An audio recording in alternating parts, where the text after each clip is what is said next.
Hello and welcome to DappRadar's Off the Blockchain. It's episode 3 of the podcast where we talk about all the most interesting stories from the world of Web3. You've got me, your host, Charlie Butler. We've got Ian Kane over in Lithuania. Say hello, Ian. What's up, guys? Hope everybody's good. And we have Robert Hugendorn over in Turkey.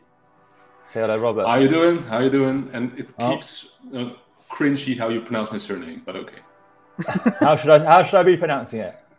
Let's say Hogendorn. Hogendorn. Yeah, like Hulk Hogan, but then Dorn behind it. Okay, cool. I'll go with that. So aren't we all a lucky bunch to have us all together?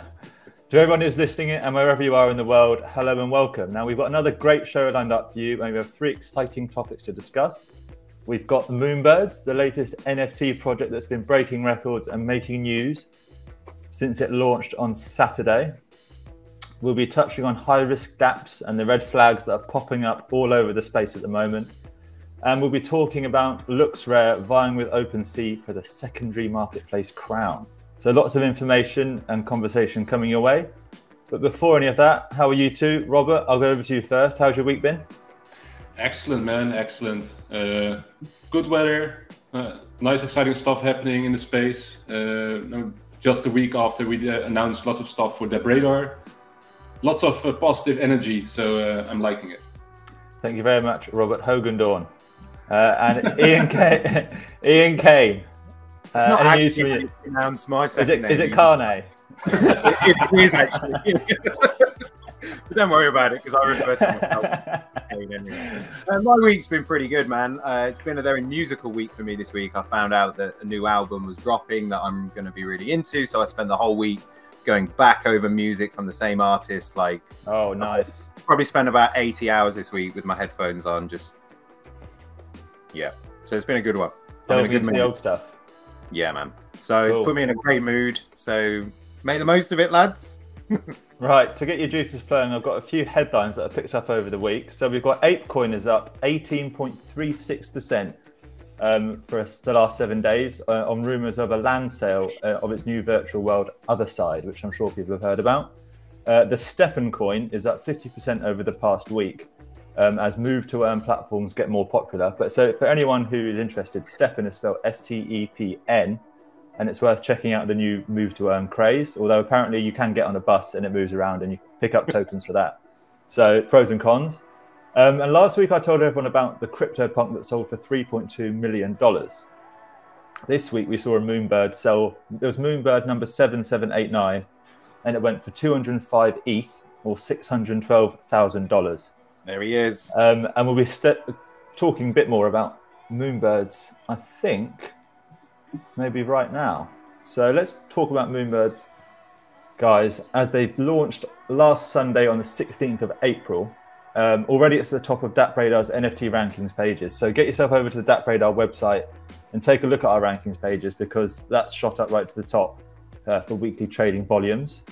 As I said, one of its NFTs sold for $600,000. Ian, I know you had some thoughts it could be wash trading, but we've done a bit of research and we don't think it is, do we? I dived into the wallets of the top sales just quickly. And from what I'm seeing, I'm not seeing any back and forth artificial trading of the same item. So it looks like a straight mint and then to sale. Yeah, it's amazing. It's pretty cool, but it doesn't mean obviously that, the same person didn't set up a wallet and sell it to themselves for an exorbitant amount rather than doing lots of small trades. But yeah, let's give them the benefit of the doubt. It looks legitimate for now. Yeah, crazy. Jimmy Fallon had 2 airdropped into his wallet, and I wrote about that this week, so I'm going to check out that article. So floor price is currently $100,000. Average sale price in the past 24 hours is $90,000.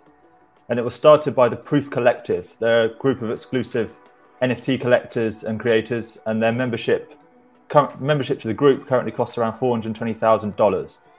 So the question I'm going to put to you, with a group that can launch an NFT within a week, and it goes up to $600,000, $100,000 floor price. Are walls already being set up in the NFT space by groups who have so much power and so much sway and clout that they can set something up and immediately you can't even join it because it's just too expensive at the start? So I'll go to you, Robert. I know you've got some thoughts on this. Yeah, first of all, like the question is this a bad thing, right? Is it bad that the Moonbirds are already selling for $600,000 and with a $100,000 floor price? I mean, there's 10,000 of them. Like if one million people wants to buy the same product, yeah, the price goes up. So that's how markets work. Yeah. However, like what's interesting is interesting to me is that this Proof Collective group, it's 1,000 people. Oh wait, no, it's 1,000 NFTs. I think that's roughly 850 people. So there are a couple of them that hold multiple NFTs. Lucky them. But it's a group of artists and NFT collectors. They hold various punks, Bored Apes, Me-Bits, and super rare 1/1s. So technically you could say like, okay, this group that of 1,000 people or 1,000 NFTs, they hold a total value of X, which is probably in the hundreds of millions of dollars. And basically making this look like Rotary Club or some boys club, some rich boys club. Yeah. So yeah, so it's and now they set up Moonbirds. 20% went to Proof Collective, 80% went into, I think it's a Dutch auction, public mint, but I'm not 100% confident about that. But at least 80% went to 70% went to the public, and then then they left 10-15% for themselves for marketing purposes. Like you mentioned, Jimmy Fallon received 2. Yeah, I know there's a celebrity wallet that a treasury wallet that has ones that they can airdrop to celebrities. I think there was 123 in there last time I saw. They've obviously got a marketing wallet set aside to drop to people who they want to be seen who have them.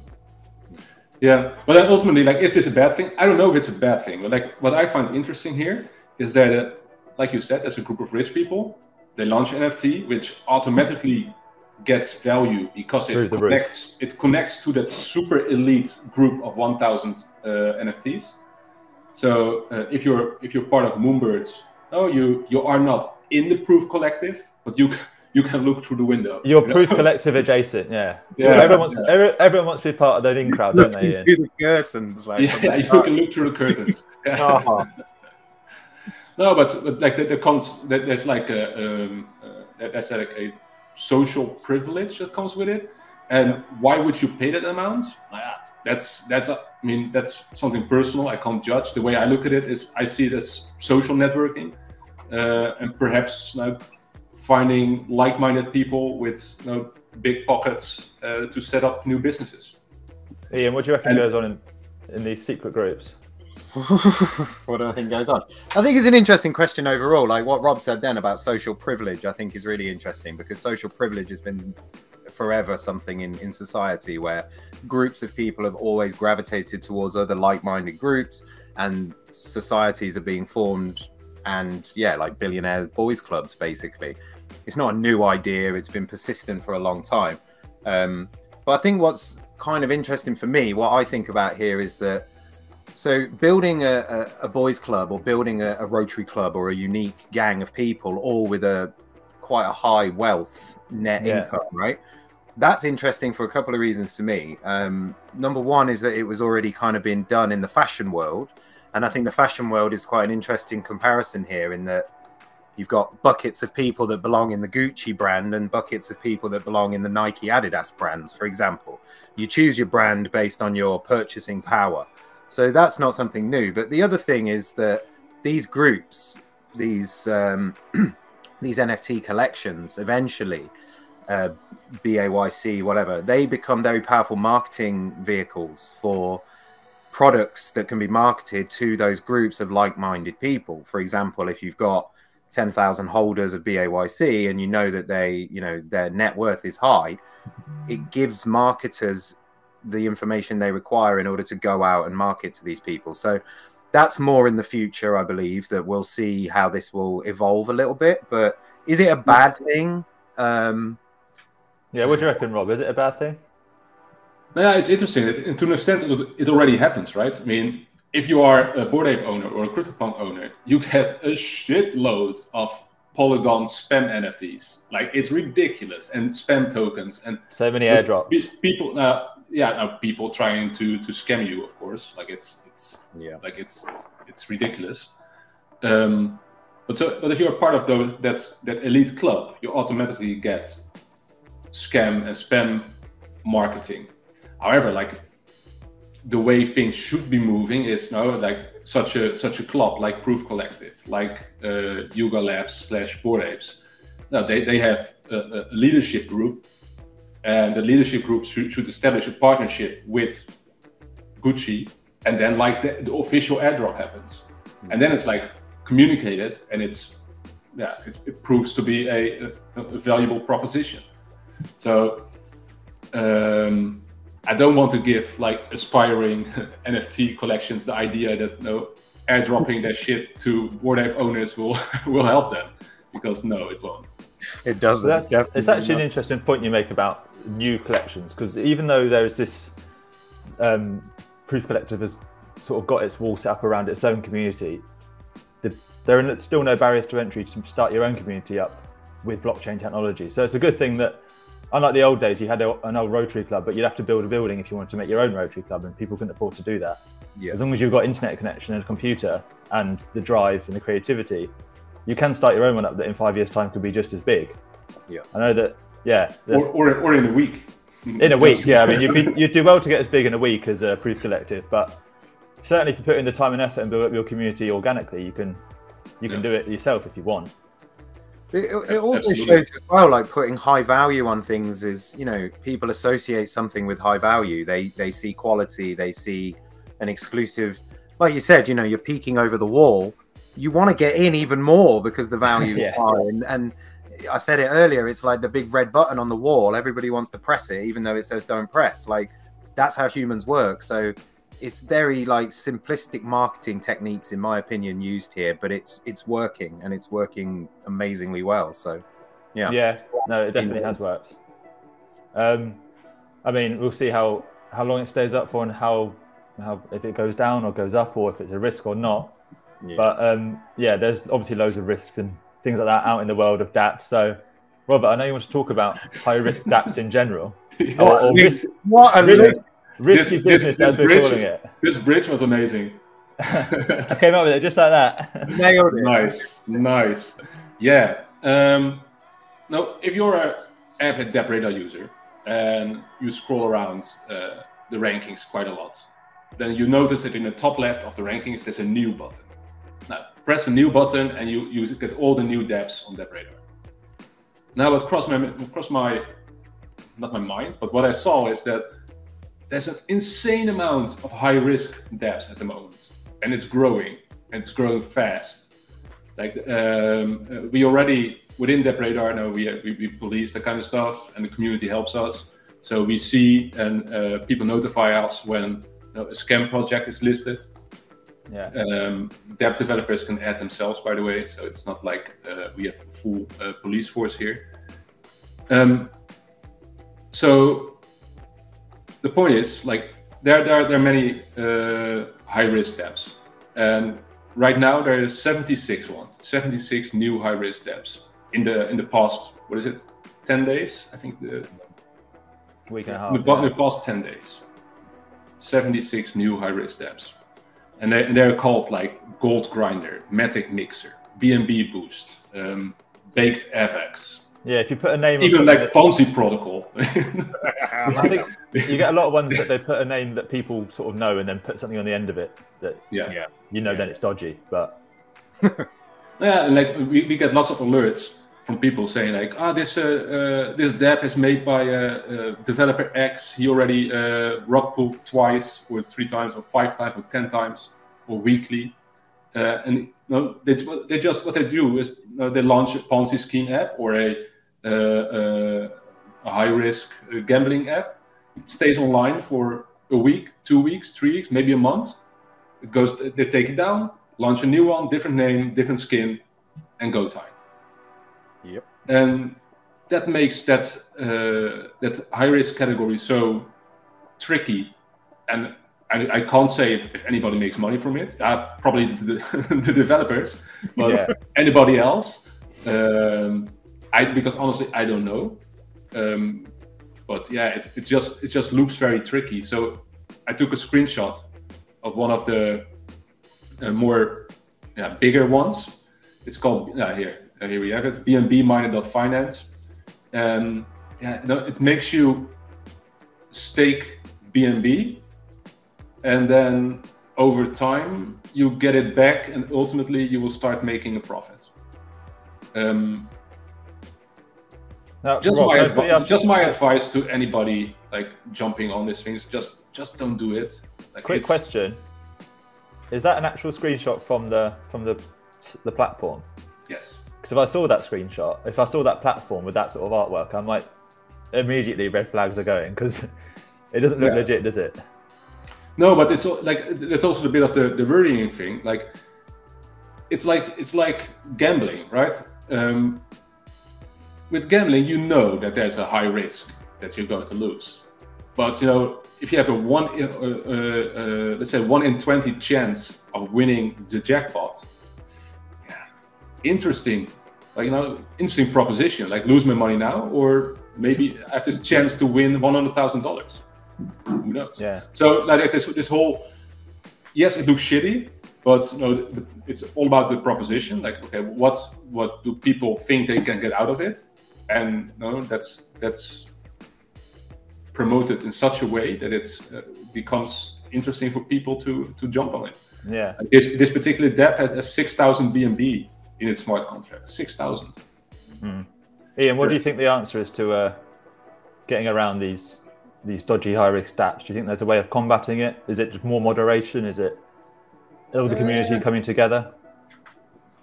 I don't know, really. I think, just to add some context to it, when like 4 years ago, it was mostly high-risk dapps that we were tracking on DappRadar, actually. There was an incredible amount of them because they provide utility to some extent. It gives you something to do with your crypto, right? So it was popular back then. And it feels like it's happening again because we're onboarding a lot of users and people are looking for utility. How to get around it? It's about investigating the dapps correctly. There are dapps that we've listed as high risk and that have become DeFi. There's a strong argument to say there's a very fuzzy line between DeFi and high risk. As Rob said, everything in this game is pretty high risk anyway. So yeah, how do you really associate a high risk dApp? These ones are particularly high risk because there's no like backstory to them, as it were. Yeah, they just sort of started in a week and then they're just like, stake your money with us or something like that. And I think what you guys said, like, I would say one thing though, like when you brought up the screenshot and Charlie, you said, oh, it looks bad. Well, I would ask you to go and have a look at curve.fi that looks like Windows 92. And it's the, one of the most important players in the DeFi space. It's not, I think in this space, it's not that important how it looks. It's funny actually say that, because even PancakeSwap, like a really, really good platform, but doesn't look really, it's quite fun, isn't it? But that's also a cultural thing. Like, keep in mind, PancakeSwap is operated from Asia, and that comes with different aesthetics. Yeah, and those aesthetics are super, super different from what we consider to be professional. Yeah, you're right. No, you definitely like that. Also, sorry, Charlie, just to answer the actual question, it's like length of time. Like, how long are these dApps operational for? If something remains high risk for 3 years and you actually have cases of people returning a profit, is it high risk, or is it just a simple DeFi staking contract? Like, it needs proper investigation, and that's where the community jump in and help, basically, because it's impossible. Like Rob said. Do you think it's a list of sort of blacklist until they prove their worth, or is it give them the benefit of the doubt and then blacklist? Yeah, it's tricky to give them the benefit of the doubt. I would do it the way that you said first, is to blacklist and then approve as time goes forward. Otherwise, we're such a well-used site, you're going to get people coming back to you and being like, well, this you said was DeFi and I lost my money. So yeah, and we can't, we don't want to do that for our community. Rob, are we doing anything with DappRadar to sort of combat the risky dApps? That's essentially where contribute to earn will come into play. Like, contribute to earn is what we see one of the goals for DappRadar this year, is to set up a system where the community can participate and can be rewarded for their participation.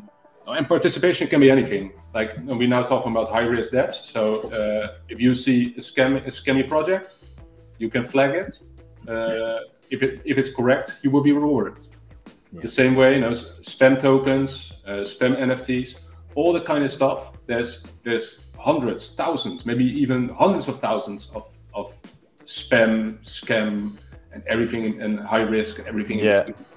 And we can't do that with 5 people. We need hundreds, if not thousands, of people to help to police that. So we need our army of helpers. No, yeah. What we're building is a system where everybody can help.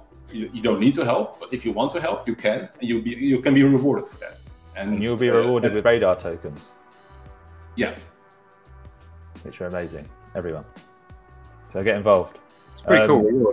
Yeah, I definitely think that it's how many hundreds of people do Facebook probably employ as moderators? So to sort of try and moderate a whole space as big as DeFi and crypto, and it's nigh on impossible without everyone's help.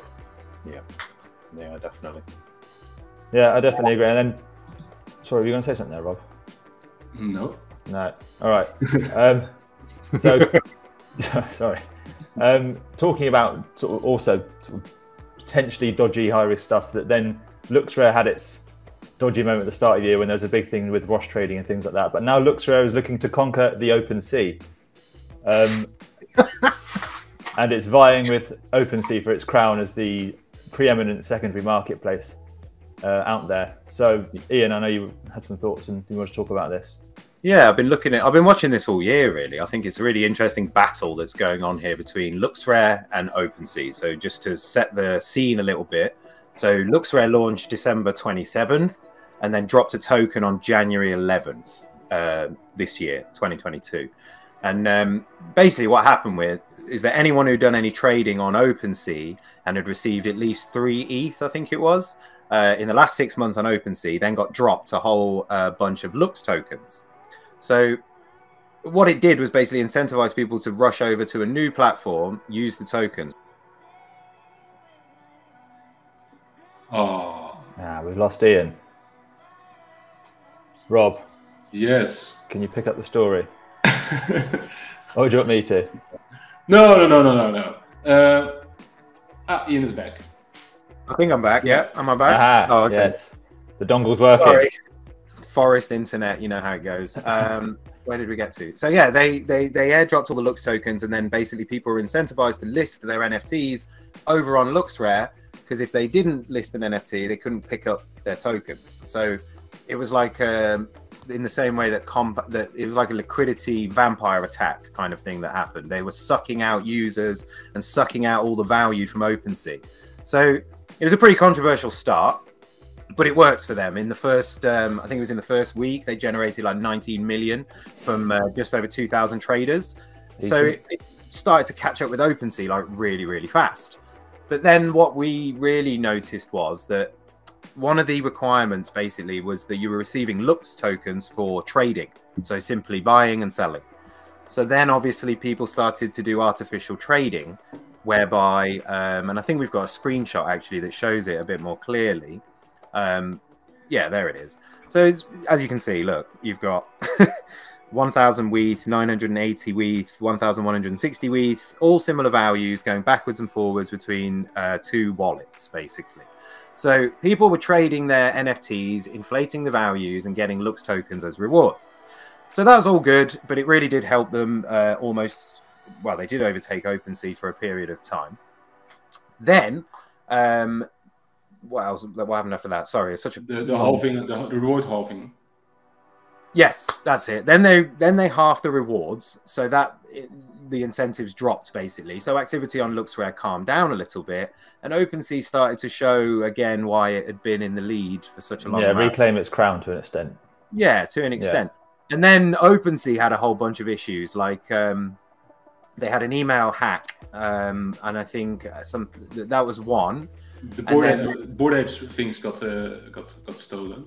That's it. And it was, how many was there in total that were taken? 32 users, I think, lost NFTs to a value of like 1.7.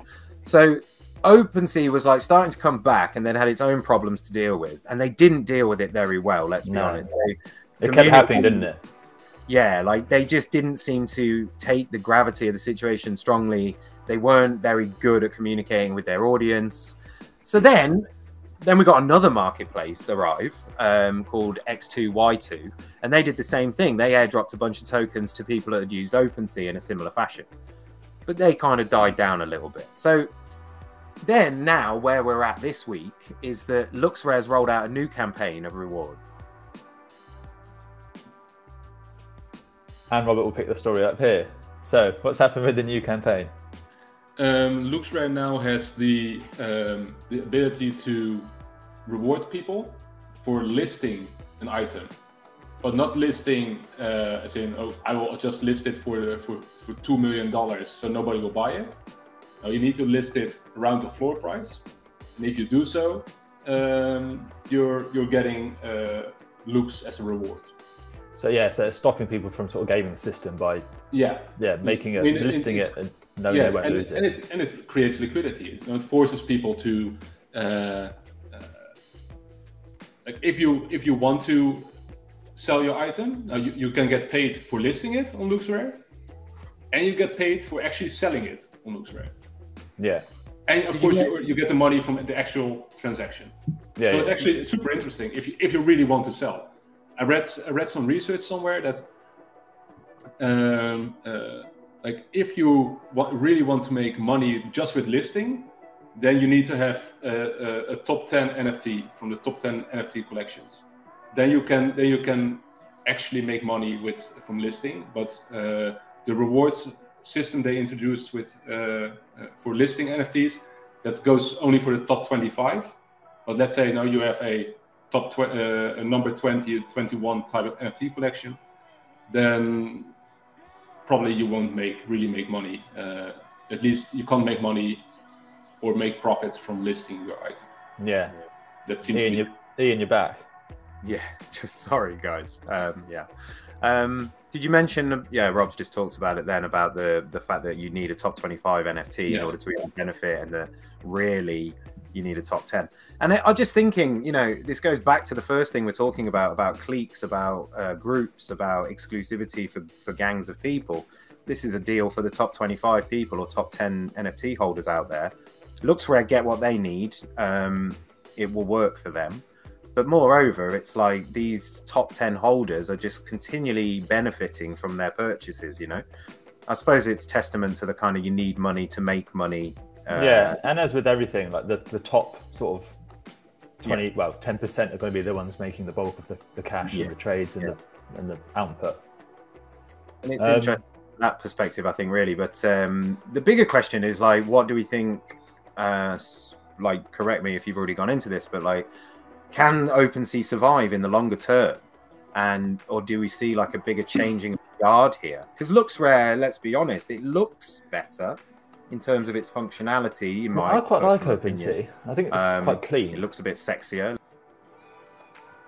Yeah, Rob, what do you think? Do you think that LooksRare or OpenSea is one that's going to win in the future? Rob's laughing. Yeah, I think I'm in a very funny position. Yes. I honestly think that OpenSea will be here for a long time. I agree. It has such an established name that it's difficult to really go around them.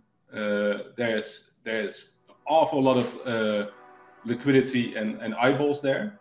There are many people that automatically go to OpenSea that maybe not even have heard about LooksRare. So overall, I think OpenSea isn't going anywhere. Does LooksRare have an interesting proposition? Oh, absolutely. I honestly think they have a very competing proposition for NFT traders. It's just that, the features are not everything. It's also reputation. Like, reputation is important, and OpenSea has reputation. It's where all the big trades happen. Yeah, and have happened. OpenSea has a good position on Google. Like it or not, that remains important. Yeah. So overall, I think OpenSea is not in an awful lot of trouble. And don't forget, there's no way that only OpenSea should be allowed to trade NFTs on whichever blockchain. Like there's enough space. If there's a billion people jumping, yeah, I was going to say there's NFTs, probably enough room in the market for kind of everyone to an extent. Yeah, and if there's like a billion people jumping into NFTs, then we need more than just OpenSea. We need LooksRare, we need OpenSea, we need 5 other marketplaces. And it could be the case that if the space just keeps on getting bigger and bigger, then maybe there'll be specialized ones. So OpenSea is for certain things. LooksRare is for a different type of crowd. For art, you already have that, right? I mean, with Super Rare, with Nifty Gateway, you have, even within art, you have very specialized markets. But it was big news. OpenSea is for everything. I can see like something like an NFT marketplace just for gaming items. Of course, you're going to sell other things, but it's the way you set up your proposition and you set up your product. If you say, okay, this marketplace, we call it gamersground.nft, whatever, and we built a marketplace that's only meant for gaming items. Cool stuff. Like then you become very niche, but again, like if it grows, the market will find you. But obviously, speaking about just going back to OpenSea again, you can tell how big it is because it was such big news when they started being able to trade stuff on Solana. So it just shows you the level of sort of clout and attention that OpenSea gets. What's the other one? Is it Magic Eden? Is that what it's called, the Solana one? Yeah, Magic Eden's on Solana. Yeah. So there's another one that. What's the one on Wax, Rob? Blocto Swap? Is it? No, Blocto Swap is Flow. Atomic Hub. Yeah, that's great. So yeah, there are loads out there, but LooksRare, obviously, as you say, is doing. Ian, you left us before you got to answer your own question about whether you think LooksRare has a chance of taking over. Now, us two thought in the short term, no. You never know what's going to happen in the long term, but what do you reckon in the short term with LooksRare, OpenSea? I'm going to put it out there and say I think OpenSea is going to get buried by the end of the year.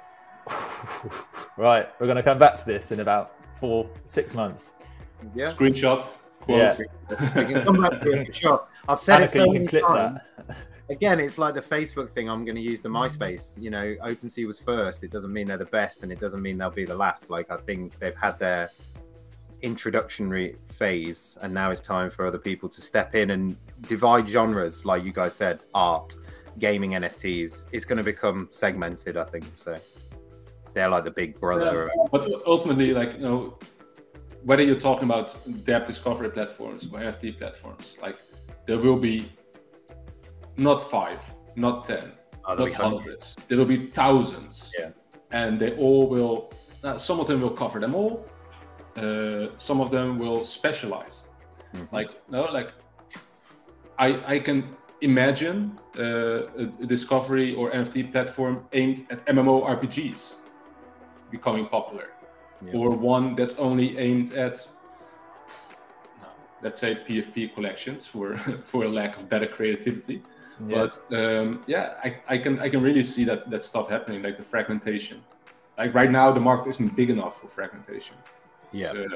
Like there's no, like you said, on Wax, there's Atomic Hub. I mean, the general trend of things, though, isn't fragmentation, is it? It's usually consolidation. If you look at the early days of the internet, you had loads of search engines, and now there's only one that we all use. I'm with you totally there, Charlie. I was just thinking that in the traditional world, if we can call it the traditional world. And this is still the traditional world. It's just done on the blockchain, but we're still people, and we still have... People want convenience, right? And they don't want to go to 25 different websites to find... each of their different things. Exactly. So maybe it'll go full circle. We'll start small, get big, and go small again. Yet we all don't. We not all drink Heineken beer. No, that's true. No, I mean that's a good point, but that's because they taste different. But we don't have to go to a different pub to drink each different beer. No, like they're like, okay. What do you guys think? Into a beer discussion. Not going into a beer discussion right now. But, maybe that's one for next week. Friday, and we're talking about.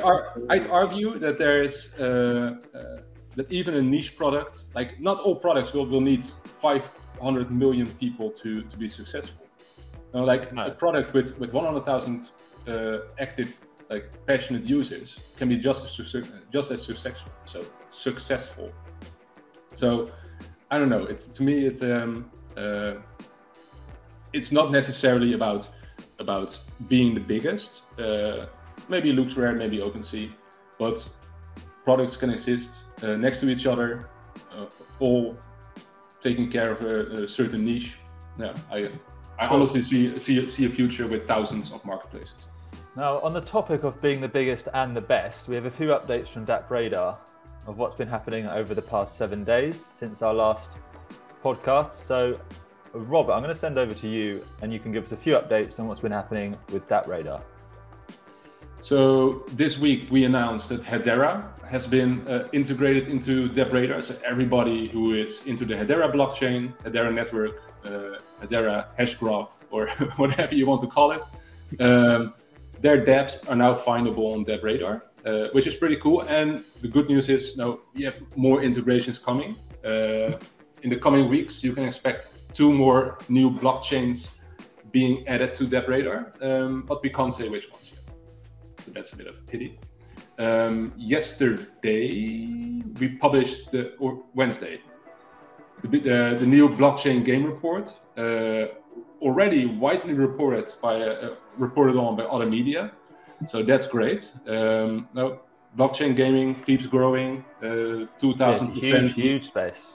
Yeah, 2,000% year over year. So big stuff. If you're enjoying this amazing podcast, then make sure you tune in next week for our AMAs, because we will have a conversation with Avogotchi, or at least Ian will have a conversation with Avogotchi. Nice. Right? That is true. Yep, I've got Avogotchi on the show on Wednesday next week on Discord. Yeah, okay. And on Thursday on Discord, we will have market movers. I think with Pedro and Modesta, if I'm right. So the message here is get over and join the Discord channel. Get on the Discord. If you can get on it for long enough to listen to an AMA, It doesn't break down, yeah. then you can hang out there. Yeah, Thursday will be Dapp Market Movers with Modesta and Pedro, and they're going to cover the gaming report. So Q1 games, everything that's happened. Pretty cool, pretty cool. And what else is coming from DappRadar in the weeks and months to come?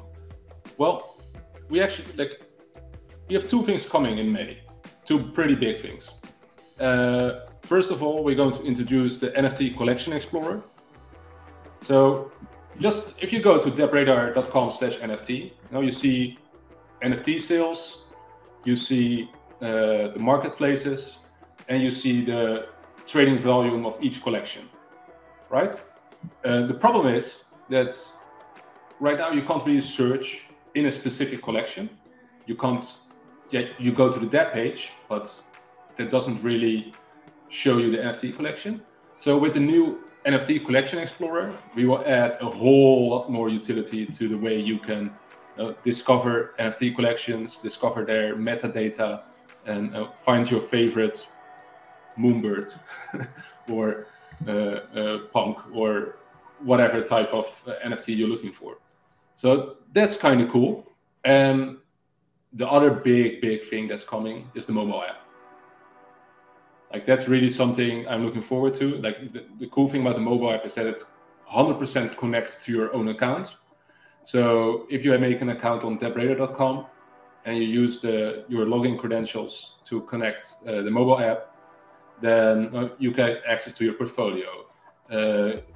You will get alerts in the future and all that kind of stuff. So all the functionalities you know and love from the website of DappRadar, you will carry them with you in your pocket, in your phone. On your phone. You can carry all that information on you wherever you go. Now, unless Ian comes back in the next 5 seconds, 1, 2. No, I don't think he's going to come back to us. TikTok, Ian. No. All right. I guess as he's already gone, we can leave it there for now and say goodbye to everyone. So I'm going to say goodbye from Robert. Goodbye. Robert Hogan-Dawn. Yes. And it's goodbye from me, your host, Charlie. So good morning, good afternoon, and good evening to wherever you are in the world. And I hope you have a lovely, lovely weekend. Thank you very much.